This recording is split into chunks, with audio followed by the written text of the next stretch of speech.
कल जम्मू कश्मीर को लेकर ऑल पार्टी मीटिंग हुई, उसमें क्या खोया क्या पाया उसका आंकलन तो किया जाएगा, लेकिन इतना ज़रूर था कि कश्मीर सेंट्रिक ज़रूर कुछ ना कुछ लगा। आखिर जम्मू ने क्या खोया क्या पाया और क्या कुछ निकल कर आया, इसी विषय पर चर्चा के लिए मेरे साथ मौजूद हैं पैंथर्स पार्टी के स्टेट सेक्रेटरी गगन प्रताप जी। गगन जी, आपका स्वागत है। नमस्कार जी। गगन जी, सबसे पहले इस संदर्भ में पूछूंगा कि कल की बैठक को आप देखते किस तरह से? आपका सवाल बड़ा मजेदार है। आपने कहा क्या कुछ पाया और क्या कुछ खोया। बिल्कुल जनाब, कुछ दिया होता तो फिर हम कहते ना क्या खोया और क्या पाया। कल की जो ऑल पार्टी मीट जो नई दिल्ली में हुई, आपके प्रधानमंत्री आवास में हुई, वो सिर्फ चाय और बिस्कुट की पार्टी साबित हुई। एक पुरानी हिंदी की कहावत मुझे याद आती है, खोदा पहाड़ और निकली चूहिया। आपने देखा कि पिछले गत दिनों कितने बड़े बड़े दावे किए गए, बहुत बड़ा होने वाला है, बहुत बड़ा। जम्मू का जो है राजनीतिक संतुलन जो है वो बढ़ जाएगा, जम्मू के लिए कुछ बड़ा होगा, जम्मू की कायाकल्प हो जाएगी। और जम्मू के लोगों की बहुत सारी एस्पिरेशंस थी, एक्सपेक्टेशंस बहुत ज्यादा थी। और ऐसा लग रहा था कि अब 24 तारीख को बस टीवी के सामने बैठ जाना है और बस शाम को जो है 5 अगस्त वाली घटना आ जाएगी। बस शाम को कोई हमारे फेवर में कोई ऐसी चीज आ जाएगी कि अब जम्मू का जो है, जम्मू क्षेत्र का, जम्मू संभाग का जो है कायाकल्प हो जाएगा। हमें भी ऐसा लग रहा था कि नहीं, हो सकता है कि प्रधानमंत्री के पिटारे में जम्मू के लिए भी कुछ हो। लेकिन जब हमने वहां देखा,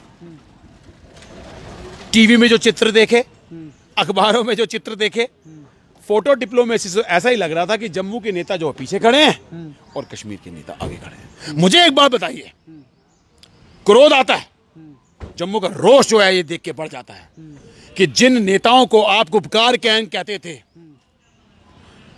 These leaders were given a new name by you, Gupkar gang. Now you had invited them for a tea party। आपने उनको न्योता दिया। और जो झंडा उठाने वाले नेता हैं, जो राष्ट्रभक्त नेता हैं, जो जम्मू की बात करने वाले लोग हैं, उनको आपने सिरे से नजरअंदाज किया। ये बात तो वहां बिल्कुल साबित हो गई। और जो है उस पूरी ऑल पार्टी मीट के अंदर सिर्फ कश्मीर सेंट्रिक बातें हुई। कश्मीरी नेताओं ने प्रधानमंत्री जी को खुश किया, प्रधानमंत्री जी ने कश्मीरी नेताओं को खुश किया। सिर्फ 2 एजेंडों पे बात हुई, एक परिसीमन के ऊपर और विधानसभा चुनावों के अंदर। अरे मुझे बताइए इसमें नया क्या है? वो तो 1 साल से पहले जो प्रक्रिया शुरू हो गई परिसीमन की।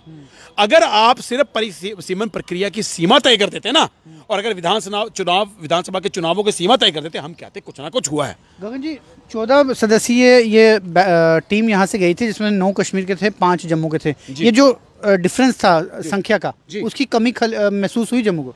देखिए, ये तो 13 वर्सेस 1 ही हम कह सकते हैं, क्योंकि जो भारतीय जनता पार्टी के नेता थे वो होस्ट है, और उन्होंने तो वही बात टोक करनी है ना जो केंद्र सरकार बोलेगी, जो दिल्ली की भारतीय जनता पार्टी बोलेगी। यही हाल कांग्रेस का है।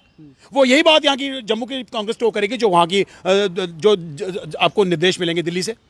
तो जम्मू की बात करने वाले एक दुख बहुत ज्यादा हुआ, जिस हिसाब ने बोला कि 13.1 था। जम्मू के सिर्फ हमारे प्रोफेसर भीम सिंह जी थे। बिल्कुल।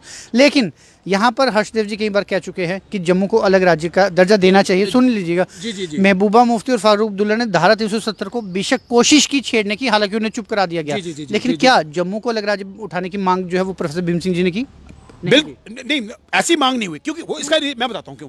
मांग ये हुई कि जम्मू कश्मीर को राज्य का दर्जा की बहाली हो, क्योंकि आपने पहले जम्मू कश्मीर स्टेट को यूटी में तब्दील किया ना, तो कॉन्स्टिट्यूशनली पहले यूटी ये तब्दील होगा ना स्टेट में, उसके बाद ये तो अल्टीमेट कुछ भी हो सकता है। सर, पैंथर्स पार्टी तो हमेशा रीऑर्गेनाइजेशन की बात करती है।